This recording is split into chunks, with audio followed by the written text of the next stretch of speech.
Hello, dear chess lovers. Today we are beginning a new series on this channel. Let's say podcast or long format series will debate whether blitz chess is good for chess improvement. And I'm doing it for the first episode with a chess figure, chess coach, Chessable author, and new YouTuber, Nate Solon, FIDE Master Nate. Welcome to this show. Thank you. It's an honor to host you for the first episode. And as you know, Nate, like my subscribers really wanted me to go to this long format podcast, debate, discuss ideas. And I think that's a very good idea, especially for some content that is so interesting for general people, and yet it's difficult to do it on a singular basis. It's great to discuss ideas with other chess figures to also improve as chess coaches, but also to bring something from personal experience and try to reach a consensus, or maybe we will agree to disagree in the end on some subject that people find interesting, especially when it comes to improvement, obviously, right? That's sort of a hardcore pillar of this channel. So we thought the first episode should be, is Blitz good for chess improvement? Um, we will come back to it. We actually have 6 or 7 outline questions we'll go through, right? But me and Nate will take a little bit of different sides when it comes to this question.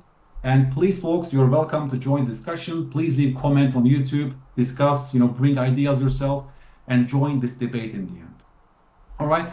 Nate has recently started a YouTube channel, by the way, folks. You can go and check his channel. It's called Nate Solon, right? Nate. Yeah, it's just my name, Nate Solon. Just your name. Okay, that's easy to remember. And I'm sure since you are serious about chess improvement, I'm sure you heard about Nate. If you haven't yet, please check his blog post called Zwischenzug, right? That's always a tricky one. It's kind of hard to say and harder to spell. Yeah. Exactly. I mean, I've been following it for a couple of years now already, like once, like a weekly Substack. He talks about different aspects of chess improvements, strategies, and meta questions, and so on. So please go and check it out. And he already wrote a couple of Chessable courses, and the third one is coming, exciting.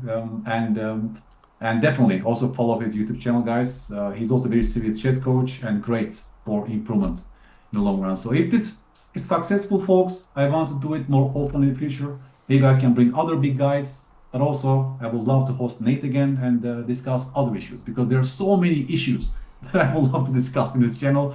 And please let us know. Okay, Nate, would you want to add something about your background or your ideas or anything? You're welcome to that. Sure. Then Well, we yeah. can. Thank you. Thank you for having me on. Thank you for the introduction. Yeah, I think it's really interesting because there's so many opinions and traditions about what works for chess improvement, but really I think we know very little about a Right, lot of questions.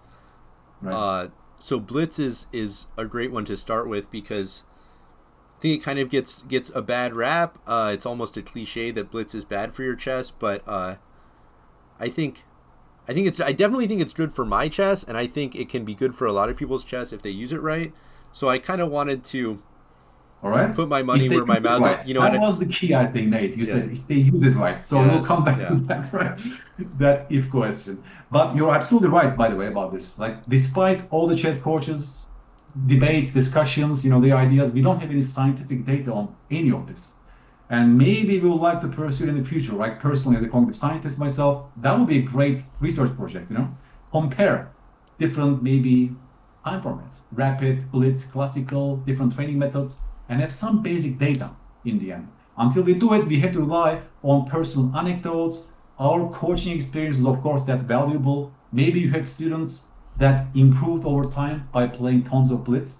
Please let us know, Nate, if you ever had such a person. And maybe yourself. I would love to hear your story. If you seriously believe that playing blitz actually lead to improvement and rating jumps and so on. I would love to discuss that, yeah? So bring personal stories, please, also, when we go through those questions. Shall we talk about the questions briefly, Nate? Should we jump directly Yeah. into it? Basically? Yeah. Let's get into it. So number one was just opening statements. Is Blitz good for your chess? Right. Um, I guess I can start because I'm Please. making the case that it is, and I'm sort of pushing myself to be like unabashed because this is something I believed for a while, but it's a little bit, Blitz gets a little bit of a bad name in improvement, so I sort of was like, maybe I'll do this myself. I don't know if I really want to recommend it to my students, but yeah, Right. I want to just take a strong stance and say, yeah, I think it is good. Mm-hmm. And basically my argument is, so first of all, in some level, chess is chess. Blitz is chess. The Mm-hmm. more chess you play, in general, you're going to get better at chess. And I think the benefit of Right. Blitz is that, to some extent, chess improvement is a volume game, right? Mm-hmm. Like, there's a lot of positions, there's a lot of patterns. I know you've talked about the concept of chunks, Right. right? This idea in the literature that Right. you need to get a certain number of chunks or patterns to get to some level in chess. And I just think Right. it's very, if all your, especially if you're starting as an adult, so you don't have those thousands of games from when you were a kid, Mm-hmm. if all you do is play one classical game a week, or you know, maybe for a lot of people even less than that, I think it's just really difficult to get the level of experience and just see the number of positions and patterns that you need. Mm-hmm. So to me, the core of the value of Blitz is Mm-hmm. see a lot of patterns and get a lot of experience very quickly. And obviously, I'm not recommending like play Blitz is the only thing you do. You should also study. You should also play some slower games. But I think as part of like a balanced diet, Blitz can be very good and very helpful. I see. So I'm very happy that you didn't say playing Blitz only, and that will lead to an improvement itself, right? That was the key, I think, because you mentioned the bigger diet, that Blitz has a place, right? Blitz has a place in that diet, I think, simply because of the number of reps you get and stuff that you can train. I think it's also about feedback loops, right? You get like quick feedback loops, like, yeah, bunch of games that you can, if you're careful, you can go back and find those recurrent mistakes, for example, and so on, to have some idea about your chess overall. But maybe this actually connects to the second point we'll discuss, because yes, what you say is generally true, that more experience, more patterns are usually helpful for us. Although I will probably debate that for beginners, maybe it's not so clear that's the case, right? Because for beginners, so many fundamental processes are not in place yet. And what Blitz chess doesn't allow you to do, right? That's my key point.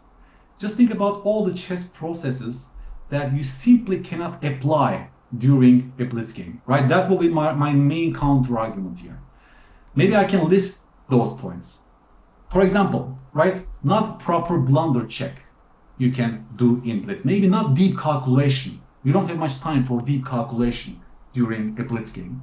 Maybe you don't have time to see all the threats by the opponent presented by their last move. And maybe you don't have any time also for endgame technique, right? Remember, you reach an endgame, you have very little time left that you cannot really show that. Maybe also positional evaluations, right? You don't have time to really dig deep into a position and understand all the nuances and so on, right? Or maybe even you don't have time to generate more candidate moves, which is a crucial part of chess calculation, but you're relying on your instincts, right, in a Blitz game. My argument is that all these processes that you cannot implement in a Blitz game are crucial chess processes that you need. Chess is a very cruel game, so these processes are so important, those fundamentals, to be fixed for us to raise our floor. And if you mostly rely on Blitz, it can lead to such bad habits that you don't train those fundamental processes. So this goes back to my point that Blitz is a place, yes, but you simply cannot ignore those slower medium games that will allow you to fix those steps. So that will be my basic argument. Chess being such a complex decision-making game that is unique, decision-making fundamentals that must be in place, especially for beginners, right? Because if you look at other domains, it's the same. In music, for example, like in driving, for example, in typing, in other domains, beginners usually should first and foremost focus on consistency and accuracy, and only later speed, right? That's how it goes in other learning domains. If you first and foremost focus on speed, then those bad habits are ingrained, and it will be very difficult to fix later on. That's our like basic findings in other domains, like music, for example. Right? So that's the worry, especially for beginners, Nate, in my mind, that if they really play a bunch of blitz, if that dominates their chess training, then it might be later on a little bit difficult to fix those processes, right? They have to start from scratch. They have to maybe go to some Chessable courses to go slow in a slow medium to change their mental models. That was a little bit, not correctly set, partly because of blitz. So that will be my hardcore, let's say, counter argument to this, especially for beginners. I'm not talking about grandmasters. We'll probably come back to it, right? Because for GMs, those processes are already set when they were kids, probably, right? So that's a different discussion later on we can have maybe, right?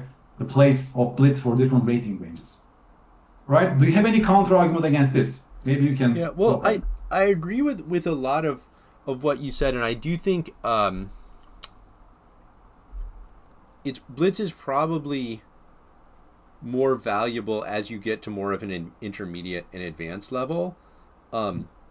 If you're really a beginner, like you're just starting out with chess and you try to play blitz, the speed's going to be overwhelming. Both sides are just sort of going to be playing random moves. It's not going to be very meaningful. So I'd agree for, when you're really starting out, ideally you play a bit slower. I would say a few thoughts. I think essentially the stronger you get, the faster you can play and have a meaningful game. So I play a lot of 3+0 just because that's what's popular online, and I can start a 3+0 game and get an opponent quickly. And I still learn a lot from those games. If I really wanted like an ideal format for improvement, probably 3+2 or 5+0 would be better. But nobody really plays those time controls very much online. But I would say if you're like, let's say 1200, yeah, 3+0 is going to feel just insanely fast and is not going to be very helpful for you. But I would say like 5+5 is, I think, a format that a lot of players can still get a lot out of, where you can have a meaningful game. Your level is not going to be as high as in a classical game, but you're still making some decisions. That increment goes a long way towards just avoiding the game just being a clicking contest, which obviously you don't really want if your goal is to improve. Right. Then the other thing I would say is, as far as like the thought processes you're talking about, like I agree, you're not going to be able to do deep calculation in a blitz game, but I think there's sort of a time and place for everything. And I think chess is very largely a game of intuition, and becoming stronger is so much about developing that intuition. So blitz is a tool, I think, for building up intuition. It's not the only part of chess, but it's one important component. So that argument hinges on the fact that playing blitz can lead to better intuition, even without analyzing your games, by purely playing a bunch of games and getting some results, right? Well, actually, this is a good segue. So maybe I'll tell you my two key points that I think you have to do to get value out of blitz. Right. So these are the two that for me made the biggest impact, and for my students seem to make the biggest impact. So number one is decide in advance how long, either how long you'll play or how many games you'll play. Or how many games, right. And stick to it, because what you want to avoid is playing as a source of procrastination or going on tilt and playing much longer than you intended, and you're having a terrible time, right? So like, if you do anything without focus and without intention, it's not going to help you, obviously, whether it's blitz or anything else. Absolutely. So one is decide how many games you're going to play and stick to it. And two is review your games. Yeah, so I would say that's absolutely essential. I mean, maybe if I can just lock someone in a room and they play 100,000 blitz games, I guess like eventually they'll probably get better. But if you want to use blitz as a tool for improvement, yes, I would consider reviewing the games absolutely essential. And it doesn't have to be like a long, drawn out, like struggle session. It's like if you play an over the board game, you might spend an hour or two analyzing it. Yeah. I don't think anyone's going to do that for a blitz game. I wouldn't like tell anyone to do that. But just a quick, if you can learn one thing from each game, you can play a lot of games. You can learn a lot. Yeah. Very good point. Maybe you can even briefly mention later on the correct way to analyze our blitz games, right? Like what should we be focusing on mostly? because you said something about intuition, which is probably correct, right? So Blitz sort of tests those patterns, mostly tactical patterns, let's say, which you hopefully learned either by playing tons of Blitz games or maybe better by studying chess, going to Chessable or other resources that you improve your tactics. Hopefully in a slower medium. I guess to my mind, that's the correct way. Consistency, accuracy first. Hopefully those patterns are in your brain, in your long-term memories, those chunks. And Blitz allows you to test that knowledge, right? Like quick access to that chunk, which you might even find in a Blitz game. So that's probably one area that Blitz can be useful, almost like a test of our tactical vision, cognition of patterns, basically, which we learned. The other area that I can see could be useful is our openings, probably, right? Because we can get a bunch of reps. Every Blitz game has an opening stage, so there's a high chance of occurrence of what we learned. Hopefully, again, in a slower medium, right? Like we learn those patterns, opening patterns, we can get a bunch of reps when it comes to Blitz 2. And all this hinges on the fact that we must be deliberate. We have to go and analyze those games, basically, right? Would you agree in those two areas that Blitz can get maybe the best benefit overall? Yeah, I have a blog post that I wrote about analyzing Blitz games. So I created this little acronym OBIT, sort of like the obituary is like sort of connecting to like a postmortem. So I call it OBIT. It stands for opening, blunders, interesting moment, and takeaway. So this is designed to be like a quick and dirty game review. So opening, review the opening phase, and by the way, this is kind of coming back to why I think this is a more valuable tool as you get into like intermediate and beyond, more so than beginner, because for intermediate plus players, I definitely recommend having like opening files, having specific opening preparation. If you're below around, let's say 1,000 on chess.com, I find that having specific move by move opening preparation is not, it's just not a good use of your time, because your opponents, some of your opponents are doing just crazy stuff that like you could never have in your file. So it's really more about opening principles, control the center, develop, and that should work well for you. But as you get to like advance further on, your opening preparation becomes more specific. And Blitz is tremendous if you know how to use it for improving your openings, because it's like you have this repertoire, and every game you play, it's like you're putting another coat of paint on, or you're just polishing it. And if I've had like over the board games that I've won very easily because I got a position that I've had many times in Blitz. So I'm like, okay, I'm very comfortable, I'm very confident. I've played this position many times in Blitz games. I know all the plans. I know like the intuitive move that my opponent always does that's wrong and how to exploit it. I've done this so many times. So it's like I know everything, and that type of experiential knowledge I find is much more powerful and robust than if I had just found that line in a course or prepared it with the engine but never used it. Sure. So that's okay. Openings, B, blunders. Definitely if you have any blunders, you want to check those and make sure you understand why they're blunders. But do you really expect yourself to be free of blunders in Blitz? To me, it's like oxymoron, right? Like you will blunder definitely at some point. So what kind of level of analysis that we should focus on those blunders? Like, should we blame ourselves? Or like, what are you looking at when it comes to those blunders? Maybe you're looking at maybe some patterns again, right? Because can you blame yourself for not finding, let's say, a key line on the depth of, maybe 7 or 8 plies down the line, right? Like, how do you interpret Blitz blunders in some sense, right? Even that requires some skill, I guess. Right? Yeah. Well, by the way, in my experience, 7 or 8 move lines have very little relevance in any form of chess. Like I think most people who don't have international titles, struggle to calculate accurately deep lines, and most games are decided by players overlooking something on move 1 or 2 of the very and like including my own games. Like, so when we do puzzles and books, like very often there's this sort of like classic puzzle or tactic that's this forcing line that leads to a beautiful checkmate. That doesn't happen very often in real games. Usually someone just I played something, I missed my opponent's next move, and I died. Like, that's what happens more often. Yes. But even that, right? Because generating candidate moves on the very first move, Mm-hmm. which is the pillar of chess calculation, can really blame yourself that you couldn't find it in a blitz game. You know, like it depends on the strength, of course. Maybe you could find it in a blitz game, but maybe amateurs. Well, maybe that's not even like a realistic expectation for them. They need like a slower medium to deep dive into position to understand its requirements and so on, right? So because if you only look at the engine will tell so many moves as blunders, right? Like you made so many blunders. So what is the relevant blunder that? Yeah, and this is another reason why it's a little bit of a more advanced technique, because it really helps if you have that ability to work with the engine in a meaningful way.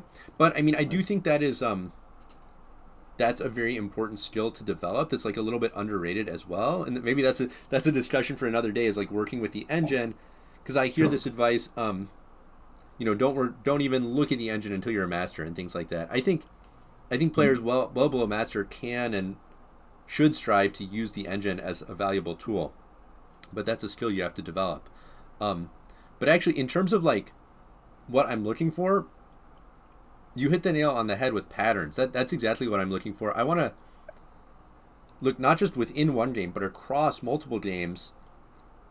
Are many of my mistakes actually variations on the same mistake, like the same weakness, the same thought process error?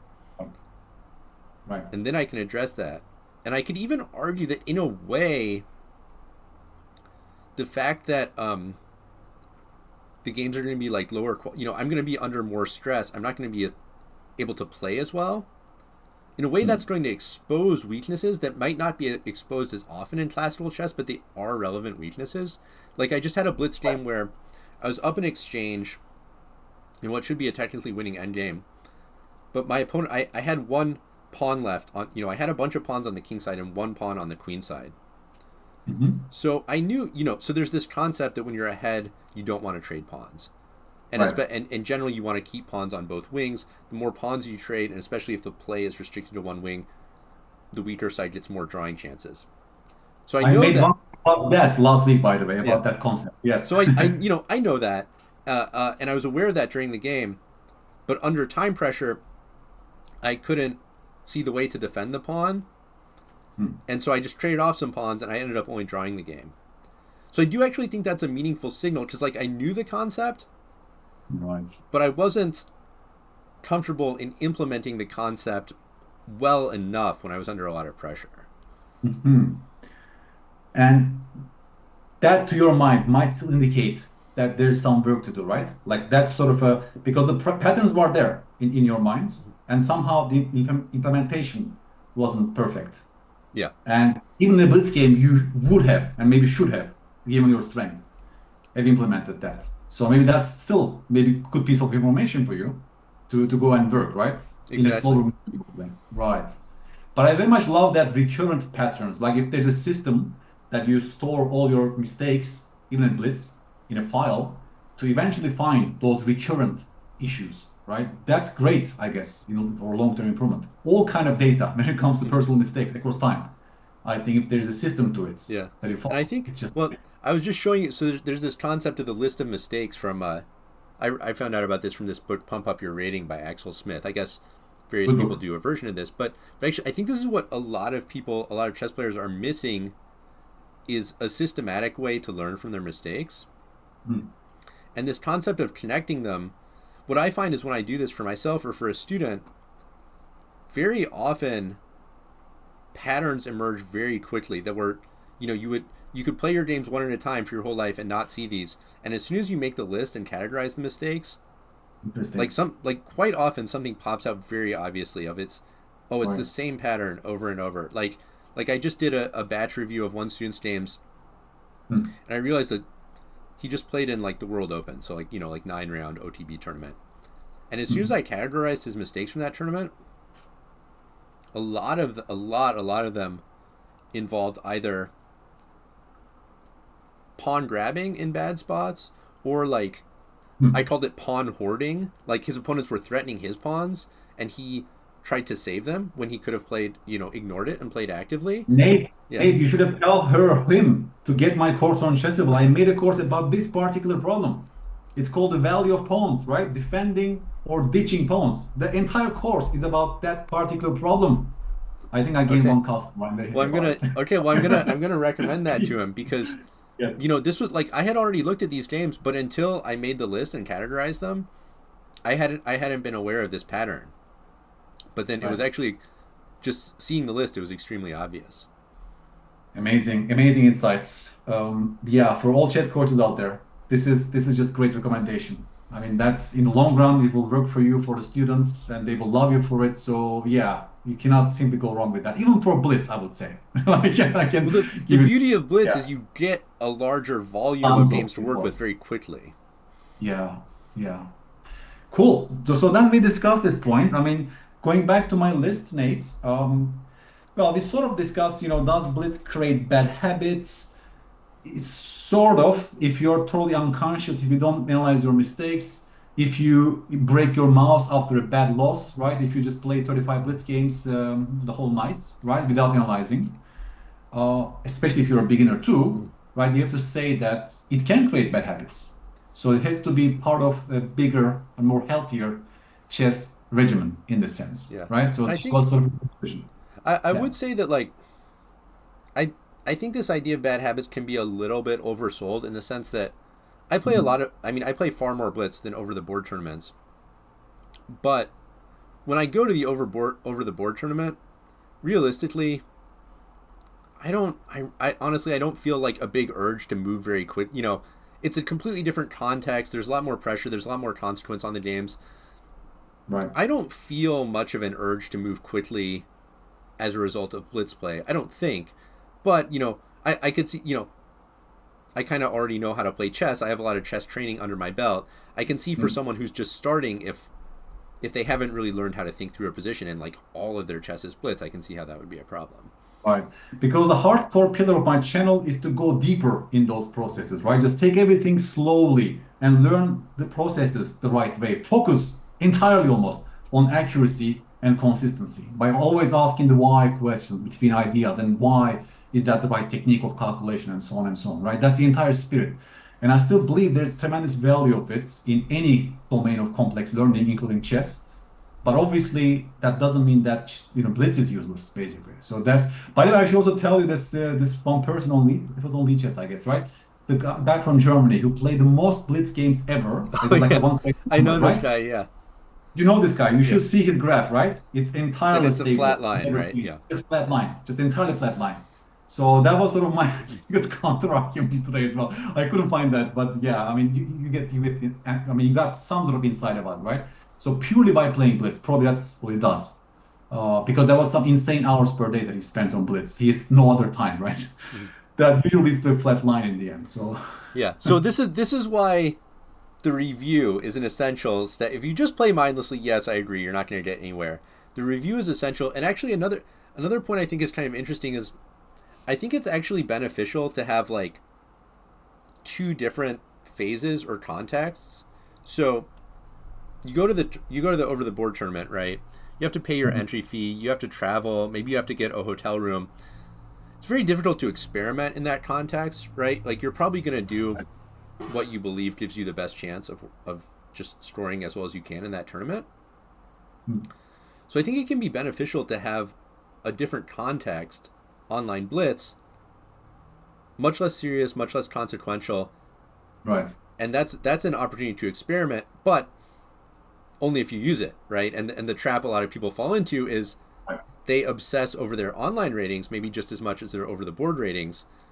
They do. The more you can make the mindset shift to like online, it is the laboratory, it's the place for experimentation. So that's where I Right. experiment. I'm not as concerned with winning, and I do find that reviewing, if you struggle with tilt or becoming attached to your online ratings, Mm. reviewing the games and even reviewing every game immediately after you play it can be like a really good circuit breaker for that sort of tilt, because Right.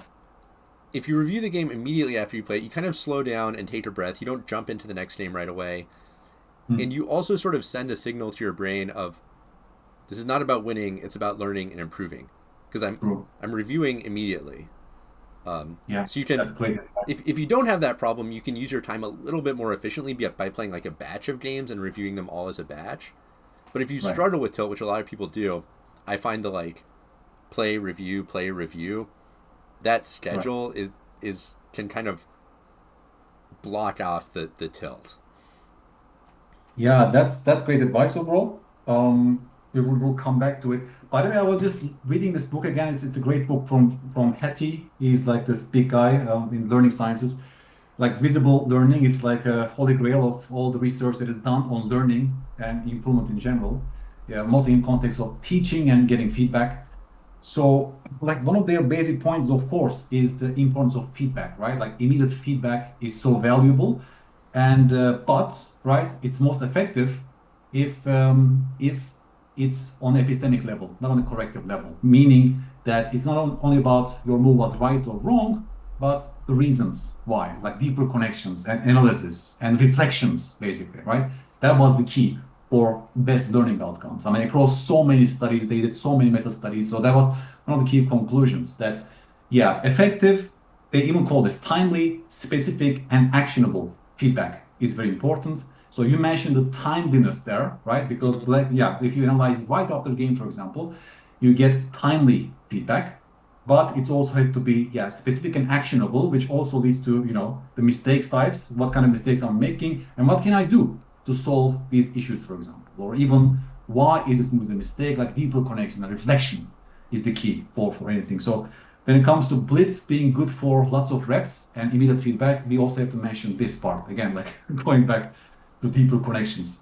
By the way, do you have any personal students who follow your regimen and got effects? Like, can people even like follow that advice? Because I have so many students just binge play Blitz like Mm, the entire nights, and they have love and hate relationship with the game, right? yeah. Because that's the drawback too. Because if you, first of all, if you lose games continuously, like 10 in a row, right, you sort of have this hate relationship with chess. Mm, Like you don't want to look at the game, you sort of get demoralized, basically.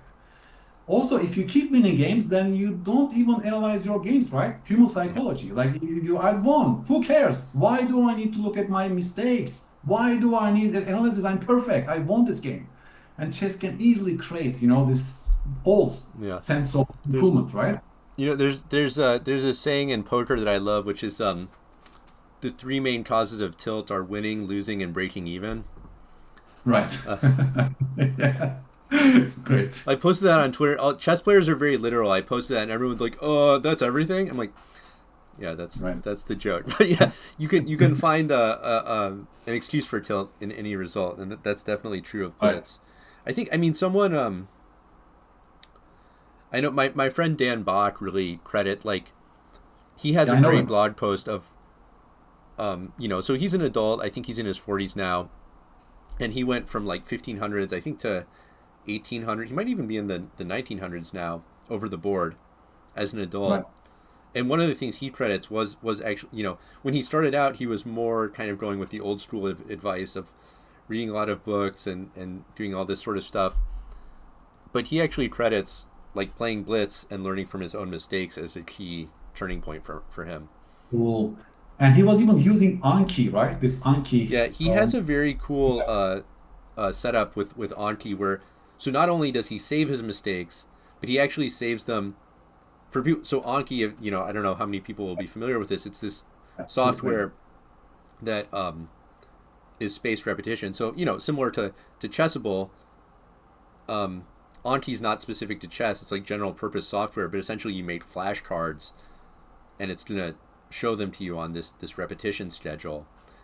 So it's Mhm. like he almost has created like a totally personalized sort of Chessable course in effect of his own Right. mistakes. You can even write down, right? You can even give like epistemic feedback, explanation on the Mm-hmm. ideas and Yeah. mistakes and so on, which is great. Yeah. And actually, I do something similar. So what I'm doing right now, I mean, you can do this sort of thing with a variety of tools. Right now, what I'm doing is I load my Blitz games into ChessBase. Uh, so what that allows me to do is I have them all in one database, whether I'm playing on chess.com or Lichess, which I use both.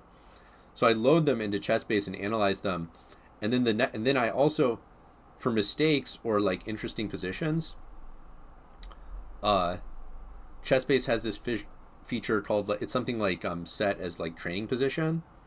Uh-huh. So then what you can do is you can sort of play that whole database as like a series of puzzles. Right. So the end result is similar to I mean, you could do the same basic process. You could do it with Anki, you can do it with Chessbase, you could do it with Chessable, you could do it as a Lichess interactive study. But the main point is, save your mistakes, understand them, and then ideally set up some sort of process where you review them periodically. Right. I see. I see. Well, how about then, because that was my final kick to you today. How about the famous Botvinnik quote, Nate, that he said, yes, I played Blitz once in my life. It was 1929 in a train, right? The great world champion Botvinnik, he never played Blitz in his entire life, and yet he was a patriarch. So it sort of means, right? It's not like you need to play Blitz to become a world champion, but it's sort of, once those processes are there, then playing Blitz can be very helpful for your chess too, I guess, right? Yeah, and well, so I think what like a baseline that's important to set for whenever you're thinking about chess improvement is chess. It's a legitimately difficult and complex human endeavor. So I think sometimes we kind of want to find like this is the one way. This is the sort of check every box, and if I do this, it'll get better. But more realistically, I think we should expect there are different ways. Different people follow different paths. There's not only one way to get there. Right. So there's the Botvinnik quote, but then also if you look at, if you think about like the top 10 or top 100 players in the world today, almost all of them play or have played enormous amounts of Blitz, right? Like Carlsen obviously has played a ton of Blitz. Like, as a kid he was even like a bullet fiend, right? He plays tons of Blitz and bullet. Nakamura, who now has gotten very high, was as a kid was really known for Blitz and plays a huge amount of Blitz.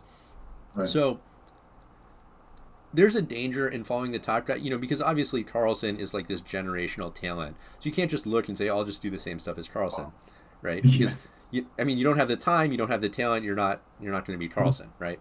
So you have to take a grain of salt about like copying the top guys one for one. But I do think if people are saying don't do this thing that almost every top player in the world does a ton of, it makes me suspicious, because then it's like, what's the argument? Are you saying like, oh, if only Carlsen didn't make this terrible mistake of playing Blitz, he'd be rated like 3,500 now. It's like, how much better? Isn't it more likely that the Blitz that all of these guys are playing is actually like helping them somewhat? Well, it's sort of point that direction, although we don't have any evidence, right? Like we don't have that world which Carlsen didn't have access to online tools and play chess, right? Like we still don't have any idea like how different of a player he will become. What would he do with his time when he didn't play Blitz, right? Like would that be more helpful for him? I have no idea. These are still open questions to my mind. But definitely, right? As De Groot says, a super GM sees a position and understands the gist of it in 5 seconds, and the candidate master needed 15 minutes to have the same understanding. That famous book, De Groot Study. He worked with Alekhine, Keres, all the super GMs, but also FIDE Masters, candidate masters. He gave them the same positions, and that was the biggest surprising result. Grandmasters are separated by their instant access to the gist of the position. So of course Carlsen sees everything in 5 seconds, like the main point of a position, all the patterns, all the plans attached to it because of his chunks and patterns, while a candidate master needs 15 minutes. So that sort of explains with ease they are playing Blitz, right? Because so many things are automatic for these guys, and but it's not there yet, even for me, right? Candidate master, I need more time probably to have the same realization and maybe have the same depth of real play. And so on, right? So that's sort of one interesting puzzle to my mind. But do you find that yeah. In general, do you find that having more time helps? That's a great question, actually, because obviously most human decisions are fast and subconscious and intuitive and all these things, right? Like system 1, system 2, basically. Like we are oftentimes guided by our hunches, and what we think to be deliberate doesn't turn out to be so deliberate after all. And all these issues. And yes, then you have so many people who says, yeah, but it doesn't matter. I'll still play the move that comes to my mind first, anyways, right? Like it's a justification. I mean, that's what Carlson says, by the way, right? You heard that, right? Carlson says he sees the best move instantly, and he just chooses, just spends 10 And then more he minutes to double verifies. check. Yeah. It's verified. That's a huge process, by the way. The entire verification, scientific mindset, looking for the best options for the opponent, calculation, that's what you need in a classical game, by the way. And that was my initial point, because that process of falsification is a huge part of chess, what we call the game of chess, right? But you simply don't have so much time for verification and falsification in a blitz game. Maybe you have if you're Magnus Carlsen, right? Yeah. But we are talking about average Joe here, like average club player who wants to improve, right? That's our base, like audience, basically. Yeah, I think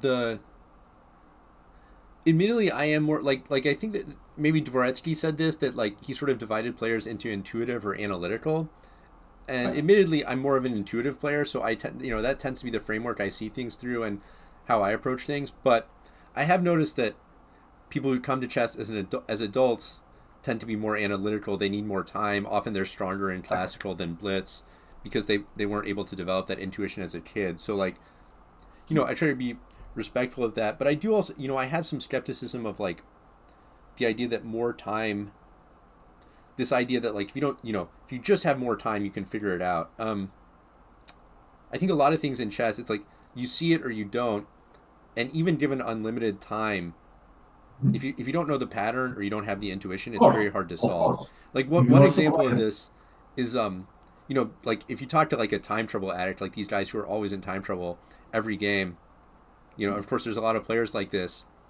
Whenever I have a student like this, and I'm like, okay, you spent 30 minutes on this move, so all right, what were you what were you thinking about? And ostensibly they should be able to if they were really using that time efficiently, they should be able to just rip off pages and pages of analysis, hundreds of moves that they ground through.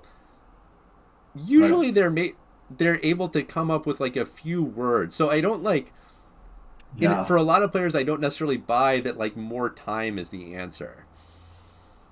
I think I also use more time in a sense that you could have used that time for study, right? Guess the move training, for example, Yeah. looking at master games, right? That's what I mean, because everything is an opportunity cost. Yeah. You play Blitz for 3 hours. I look at a master game, guess the move training along the way. I actively try to find the best move for the master. And then I read the book with annotations, all the feedback loops and everything that comes with the package. That's what I basically meant. That was my, slow process approach to begin with, right? So, because that will also ingrain those patterns to you. You will get those patterns to your long-term memories, which hopefully will lead to better intuition in the end. Because intuition is sort of synonymous to pattern recognition, right? They are very closely connected. Intuition and all these chunks and patterns you stored in your long-term memories by careful chess study and immersing yourself with chess overall. Not necessarily playing rapid games only, right? Like 10+5.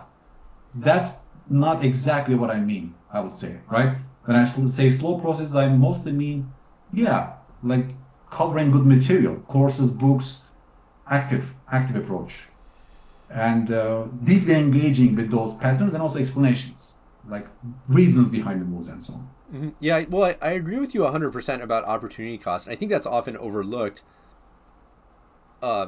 If I say, I don't think this is a very good study technique, and someone will say, well, what's wrong with it? And it's okay, yeah, in general, if you're looking at chess in any way, you're probably making more progress than someone who's not looking at chess.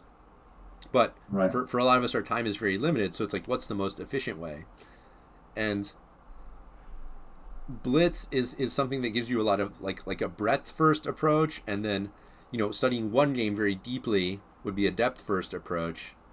Right. I think both have value. I heard of a study where for shooting free throws, they found better results by, they had one group where they just shot them all from the free throw line, and then another group where they shot some from closer, shot some from farther. So I think there's some value to some sort of cross training where you don't always do the same thing. So Right. you don't always play blitz, but I think blitz targets certain things. Rapid is best for other things. Classical is best for other things. I don't know what's optimal, but I think like a mix probably is good for a lot of people. And I think there's also an element of like adherence. What will you actually do? Like for me, I'll play classical chess when I go to an over the board tournament. Like the idea that I would sit in front of my computer for 3 to 4 hours playing one game, I'm just not going to do that. Like that, I don't know. It just seems crazy to me. I don't. If people can do that and they can stay focused the whole time, that's awesome. I don't see myself playing an online classical game. It just I don't think I would be able to stay focused. Yeah, absolutely. It's very difficult. I mean, also like when it comes to analyzing your OTB games, right? What's usually said is that you should write down your thoughts right after the game, ideally, right? So you don't forget about these things, like also your feelings and so on. When it's very fresh in your mind, right? Like lines, ideas, your feelings, because you spend so much time on that game. You spend like 4 or 5 hours, right? It's very fresh in your memories. So write all these things down as well for deeper analysis later on, basically. Which you probably never do it in a Blitz game, right? Simply because it's also not the same level of time expenditure and stakes were maybe lower and so on. But that's usually a great advice also when it comes to OTP. Actually, one thought on that, which I was thinking of that, but forgot about when we were talking about analyzing it is, yeah, for a Blitz game, I'm not going to do this like deep introspective sort of analysis. But one other thing I really looked for is the feeling of not knowing what to do. And it's kind of hard to explain, but once you know how to recognize it, it's like a very clear feeling. So it's one thing if I'm in a position where I broadly know what to do, but I don't implement it quite right. I just miss some resource or miscalculate something a little bit. So that in a Blitz game, I'm not going to worry about too much. But what I'm really looking for are the positions where I have no idea what to do. And once you identify that feeling and you look for it, it's like a very clear feeling. And those are the positions I'm really looking to return to of like, it wasn't just, I didn't have the basic idea and I just got a detail wrong. I was completely stumped. I had absolutely no idea. And if I can return to that position and learn what is the idea or the plan there, that's like the biggest level up. Yeah, but that's also like the Dvorsky school of thought, right? Like that's what Arthur Yusupov says, for example. Like when you're analyzing your game, you should pay very specific attention to the candidate moves that you totally missed. Yeah. It was not even in your radar, right? Like when you find those moments, when you find those best moves that you did not even consider, then that's a great sort of information for you for growth, right? Because you know maybe which areas that needs more like filling and so on, which patterns that you need to maybe go and learn, right? Yeah, I love that suggestion from Yusuf. And then that position, that's the perfect one to go into your Anki deck or into your Lichess study, right? Yeah, absolutely. Because you want to ingrain those new patterns, which you know that you don't know, right? We're talking about metacognition now, which is great. It's very personal too, because something like that, often that type of position would never be in a puzzle book or something, because it might not sort of conform to the standards of like it's not like you necessarily just had one winning move, but it's an idea that was off your radar, but once you understand it, it's very meaningful to you. It might not be that meaningful to someone else, but sometimes you can sense that that's the thing you need to understand. Right. And you said once you understand the meaning of that move and so on, the question is, can those beginners understand deeply themselves, or do they need a coach, do you think, for these things overall? Maybe that's a different discussion overall for another day, right? But how about the epistemic feedback? Because Stockfish doesn't give us the reasons behind the moves, right? So how do you get that as a club player? Yeah, it's and here's what. I remember I heard a coach. I think it was Narayanan saying, and he was working with. I can't remember if it was Gukesh or maybe a different one of the Indian prodigies, but he said a lot of what they did in their sessions was he would just watch him play Blitz and then give feedback on the games. So. Yeah, I guess it'd be amazing to have a Grandmaster sitting over your shoulder and just get your Blitz game. Yeah, just talking about your Blitz games. But of course, most of us are not going to have that. So that's where I think it is so key to learn how to use. Stockfish does not tell you the reasons out of the box, But if you know how to use Stockfish, you can kind of make it tell you the reasons. Right. And there are Absolutely. techniques for that. And so for instance, one technique I really like is flipping the board around and playing it out from the up. So like, okay, Yeah. suppose About the I'm threat. suppose I'm playing white. It says I have an advantage, but I don't understand why. Mhm. So I'll play it with black, and I'm not. I'll just very quickly play. Um, what I'll do is I'll play it out very quickly, just playing what are intuitive moves for me, and I'll see how the computer is going to crush me. Right. And I'll give myself unlimited take back. So I'm sort of I play like so I'll say like, okay, what if I just shuffle and do nothing? How's it going to beat me? I play out Right. a few moves very quick. I'm like, oh, okay, it has this plan. Okay, well, it seems like I can stop this plan. So let me just rewind a few moves. Let me try a few different moves. Oh, here's how it crushes this defense. Okay, let me try something else. And like within a few minutes, I can actually extract a lot of the main ideas, how it's defeating what are to Right. me as a human intuitive defenses. Right. Um, Right. so that's one technique. There's different ones. So there's sort of like tricks of working with the engine to extract that knowledge that I think like intermediate players can learn. I think people often give up too early on working with the engine because for me it's like imagine we rewind 20 years to when engines are not good or whatever, and someone says, um, okay, imagine you have this magical tool. You can access it for free at any time, and it tells you the best chess move in any position. And it'll give it'll it'll tell you the best move to respond to any move. It just any chess position you want, it instantly tells you the best move. How are you going to use this to improve your chess? Um, I don't think a reasonable answer is I will not use it at all. There's absolutely no use for this tool. Like that's Of an course not. insane answer, but that's the answer a lot of people seem to be giving. I think we need to like work a little Right. harder to learn how to use this amazing tool. Absolutely. No, I'm 100% with you. My only concern was that, yes, we can do it properly because we are strong players, but yeah, we also need to maybe talk about drawbacks of it, which, yeah, is probably a video topic for whole different discussions, right? Like, is there any harm to doing this? Because, of course, I can see good things behind it, as you mentioned, right? So, again, talking about beginners and so on. But yeah, that was great. I mean, we covered so much ground so far. Is it something that we missed, Nate, Okay, well let's. I overall? have one last question, so maybe we can. I think this is a good one to wrap up with. So Yeah. this is my last. This wasn't in my initial list, but I added this one while I was reviewing. So my Cool. last question is: should chess improvement be fun? And the reason Mhm. I'm asking this is because I have a little bit of a suspicion that in a lot of the chess improvement advice, I detect like a little bit of like a puritanical kind of streak of if it's too fun or if it's too easy, it can't possibly work. Not good. And I think Yeah. this is part of the objection to Blitz. It's a little bit too fun, and people are suspicious of that. It's too fun, it can't work. So All actually, right. I'm interested to hear your opinion. You are clearly, a scientist. You know a lot more about the science than I do. Right. In order to be effective, how fun should improvement be? No, I think it's about. I mean, one key thing that I didn't mention with pro blitz arguments is this engagement and motivation aspect, right?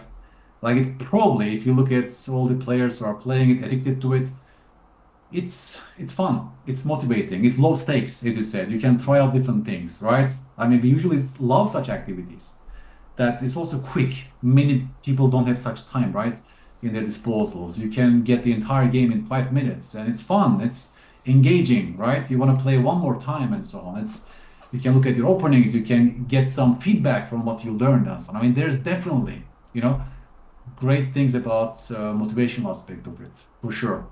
So there's nothing to, and of course, motivation and engagement is one of the big pillars, right, of learning, like in complex domains and tasks. Obviously, if what you're doing is totally disengaging and not motivational, then at some point, right, like we stop doing it in some sense. So that's definitely a good argument, I would say, on the condition that it leads to a serious improvement, right? Like doing this. And again, it comes back to the opportunity cost because what you're not doing by engaging in this great and fun activity, right? Because it's also lead to improvement, then maybe that's all we should be doing because it's so beautiful and fun and motivational, right? Let's keep on doing it for our entire chess study time and so on.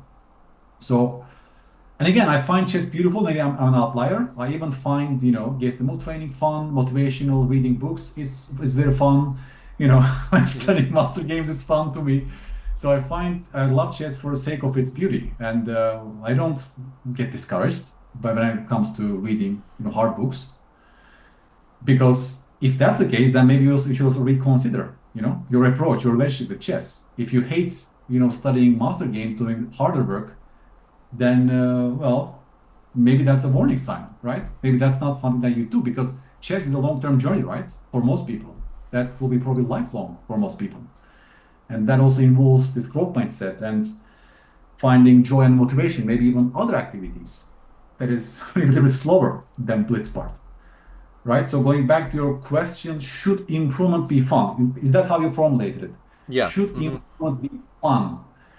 Should improvement be fun? Well, when it comes to deliberate practice approach, one precondition is that it should be hard. It should feel strenuous, right? If you read Erickson, for example, the entire deliberate practice approach, the activity should be outside of your comfort zone, right? It needs effort. It will feel hard when you're doing it. So that was one of the preconditions. Although later other people challenged that slightly, right? But that was the original formulation of it.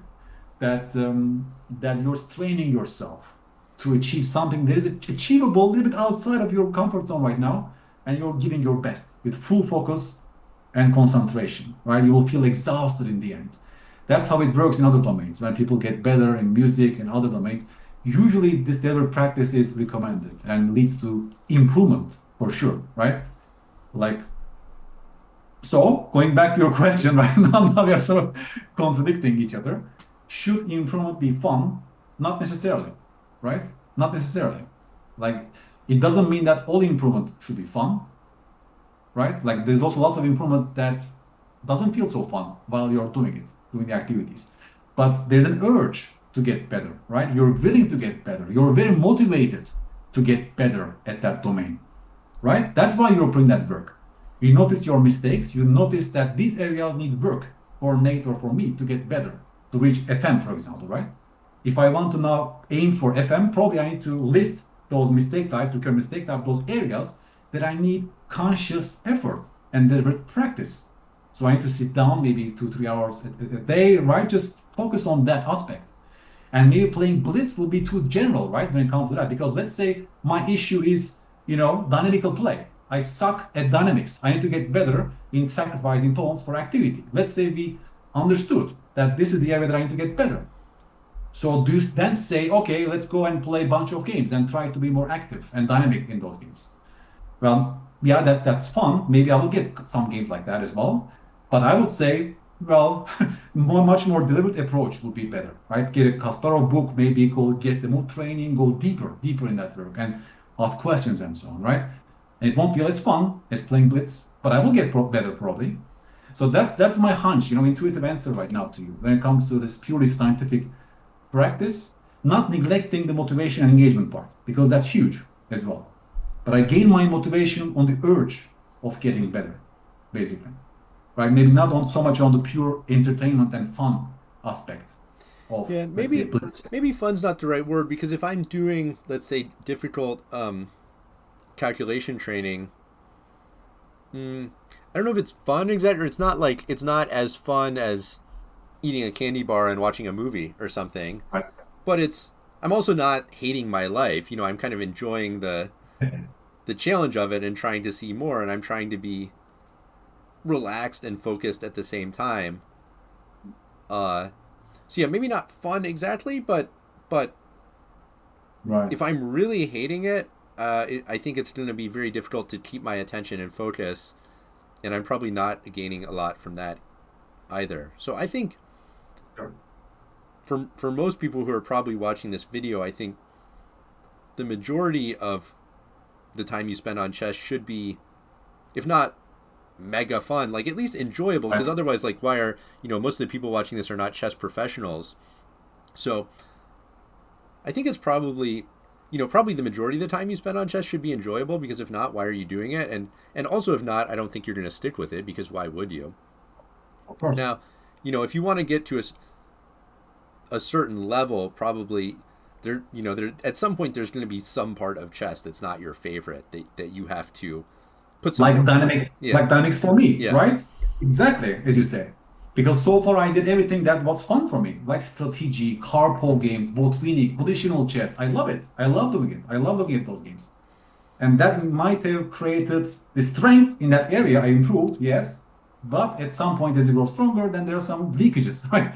That need more deliberate practice, Although actually. maybe, maybe as you study that and improve at it, maybe it actually becomes more fun, Interesting. Yeah, right?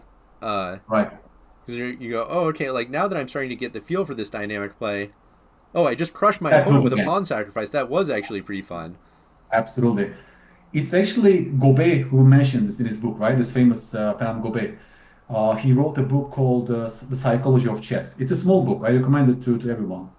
And he comes up with the spaghetti model, if I'm not wrong. That was the name. So constant feedback loops, basically, right? So training leads to improvement. Improvement leads to better results.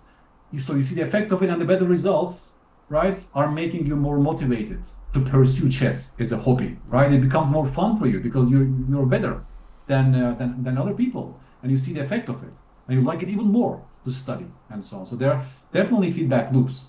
It's like a butterfly effect, right? So in that sense, yes, you do something that you find fun, at least to begin with, right? As a beginner and so on. I mean, definitely, that's great advice. But be mindful that playing Blitz, 12 hours a day, it is very fun, but then you should set your goals Or properly, I don't know if right? even at that point I don't know if it would be fun. I think the people who are doing that maybe for it's more of an addiction that they would like to get out. And maybe that's sort of a good point to end on.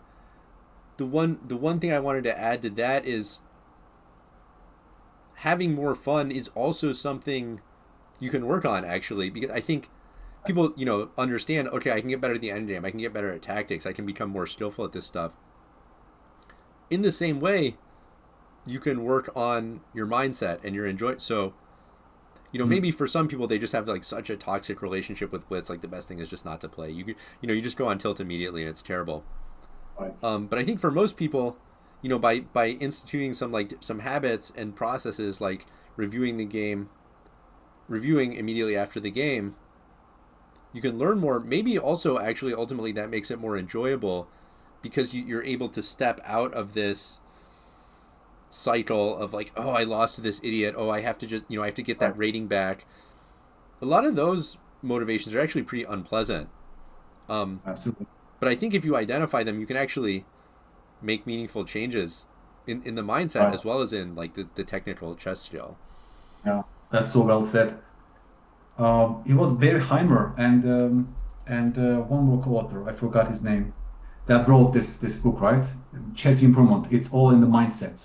Mm-hmm. So they discuss these issues in depth in that book, right? This growth mindset and the entire approach to chess losses and yeah, even blitz chess, I guess they mentioned.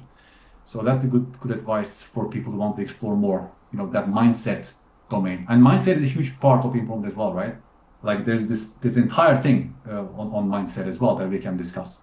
Like what should be our stance to chess losses, for example, right? Like should we go for long-term improvement? Should we take our mistakes as beautiful feedback to improve, right? People differ enormously also when it comes to this. So that probably needs a different episode. By the way, guys, our channel followers, subscribers, we talked about fun. Do you find this channel fun? Because I talk about deeper connections in chess, right? I talk about deeper strategies and reasons why and so on. Does it look fun to you? Because maybe you find this fun, right? Like people have different approaches overall. And so, yeah, since you're subscribers, probably you find it fun. So that was a strange question, anyways. But yeah, that sort of nicely connects to what we discussed so far with Nate. Nate, let's wrap it up, right? In Yep. the end, I guess we covered everything in the end, and it was a great discussion. Personally, I loved it. This was my very first episode, by the way, folks. So sorry about if there was some technical glitch or something maybe not ideal. If you liked it, please let me know as well on YouTube, and I can get more guests. I want to talk to Nate again in the future, of course. I will invite him again because it was very fun for me personally to talk to you because we improve as coaches, right? We have this growth mindset. I also want to get better as a chess coach and a teacher. So talking to other chess coaches is super, super nice also for this, basically, to personally improve and get better. And let us know about your ideas about Blitz. What is your experience? If any of you guys have played tons of Blitz and improved as a beginner, please let me know. Maybe you can then refute some of my arguments here. Right? Nate, any final words? No, just thanks so much. I think it was yeah, really fun discussion. So yeah, hopefully we can do it again sometime. Yeah, that would be lovely. And I will catch you again in the next episode, folks. And thank you so much for watching. I hope you enjoyed it. And I will catch you on the next episode. Bye bye.